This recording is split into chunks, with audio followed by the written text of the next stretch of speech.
itong linya ng vacuum para sa high speed. Binarahan to, pinasaka ng kahoy. Kahoy ba? Oo. Pinasaka ng kahoy. Ang purpose niyan para sa high speed yan, kaya nandiyan yan. So pinakita ko na actual ito. Binacuum ko na at gagalaw nga itong butterfly na to. Yung nasa high speed na yun. Yung nasa high speed na yan, dapat gagalaw yan. Ayan o. Ayan. So hindi makagalaw kasi binarahan nga. Paano high speed nun? Wala na. So yung paliwanag na yun dapat. Ito naman daw, pag nagkarga ka ng ilaw o ano, gagana to, mag-i-increase yung minot. Pwede rin yung sinasabi mo. Pwede. Yun yung mga assist, yun yung mga assist noon. Yung mga assist noon pagka nag-load na, mag-o-open, so tataas ang minor.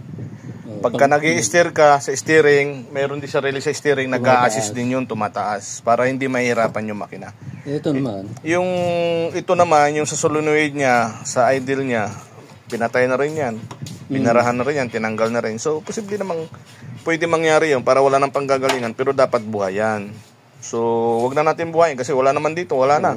Ano gagawin natin dyan? Di ganyan na lang. So, ito, pag nag-high speed ka dyan, high speed, 80 plus. Pataas. Unti-unti niyang bubuksan. Habang tumutuling ka, lalong mag-u-open ng wild open yan dahil lumalakas yung vacuum mo. Kasi ito yung diaphragm. Hihilain niya itong nandito sa loob. Pipilitin niyang hihilain yan. Mangyayari dyan, magbubukas talaga yan ng sabay. Ayan.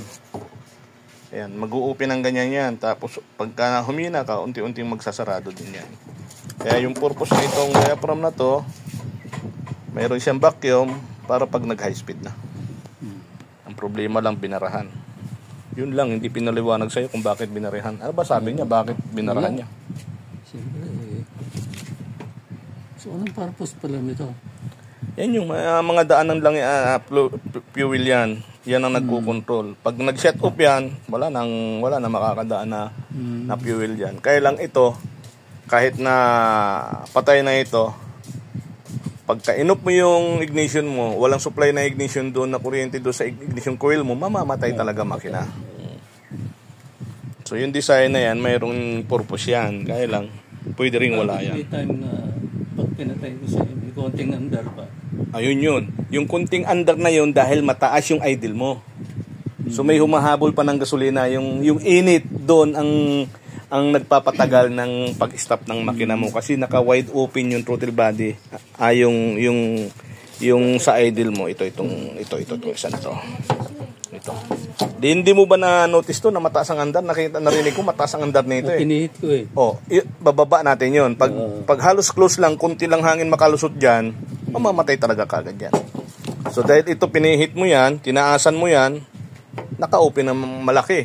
So, yun yung purpose noon, yung pag shut off mo, mamamatay siya kaagad kahit naka-wide open yan kasi wala nang gasolinang papasok sa loob. Pero dahil nawala ito at naka-open ka pa maganda, mayroon pang humahabol na gasolina kaya matagal bago mamamatay kasi dahil doon sa gasolinang pumapasok pa kasi mainit pa yung makina mo. Pero alin ba yan? Mayroon pa ata yan. Mayroon pa ata. Sige. Titingnan natin. Nililinisan ko na. Sa high speed ng butterfly. Ito kasi pag walang supply ng vacuum niyan, tanggalin ko kumbaga binarahan natin yan. Binarahan natin kakabit natin, may supply na vacuum. Tingnan mo anong ginagawa niyan. Yun yung silbi niya. Kaya dapat hindi takpan yung daanan ng vacuum dito. Mawawalan sa yung high speed dito. Sige, painitin natin ulit. Ayan. Napakatahimik na. Tapos, tumama na pati level mo rito. Nakikita mo na yung gasolina mo. Samantalang dati, napakababa. So yung mababa na yun. Bakit bumababa yan? Sa level nung ginawa nung mama. Level ng float. Oo, nung float. Hindi niya tinama. Nakita mo kanina sinusukat-sukat to. Makita ko lang yung tamang level. Ngayon, yan ang tamang level. So, okay ka na ba dyan? Okay na lang. Tahimik ba? Tahimik yan. Ang ganda pa ng makina mo. Okay sa all right pa yan.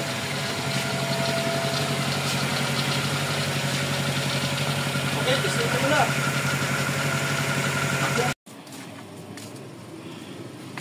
May magpapagawa na naman ng drain plug. Atras pa, sir. Sige pa. Sige. Sige pa. Sige pa. Up. Vlog mo ba sir? Opo, vlog lang. Ano ba ang papagawa mo dito, sir? Taga-saan ba kayo, sir? Bilis mo siya ra. Opo. Skyway ako sir, dire-diretso. Skyway dito sa Mindanao, diretso. Opo, Mindanao nakalumabas. Sige, natiyempong kakain kami muna. Sige lang po, ako. Kayo? Sige lang ako sir. Ano ba yung papagawa mo dyan, sir? Sige, alam na natin dyan yung alam mo na? papagawa niya yan. Okay. Sige. Ito yung BIOS na Gen 4. Gen 3 ba to? Gen 4? Parang Gen 4 na rin po yan. Gen 4, oh. Ito po yung issue nito. Yung drain plug nito is nag-thread na yung thread niya. So, i-retread ko yan. Sabay change oil na rin. Ito yung gagamitin namin.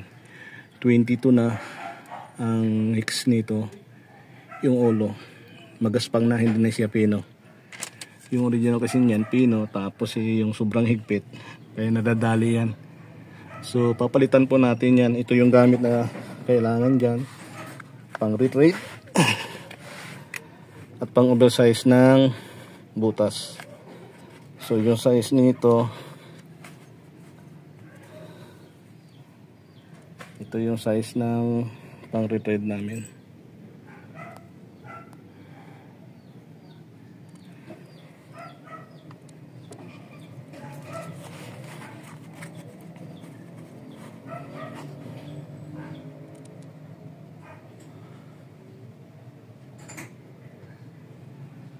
Yan, 1.5 yung pitch niya. Tas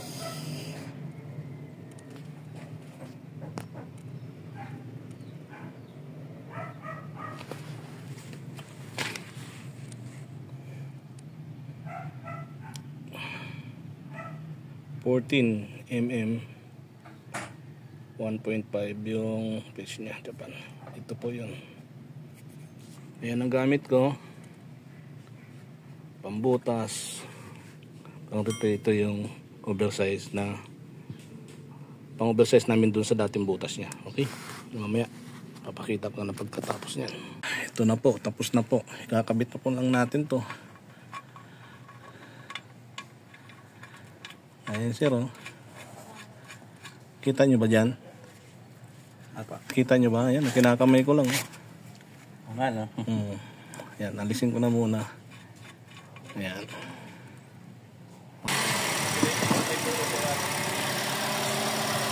So ito, tapos na. Nakikabit na yung drain plug na bagong gawa na, ibaba na. Kaya yung drain plug niya, wala naman tagas. Opo.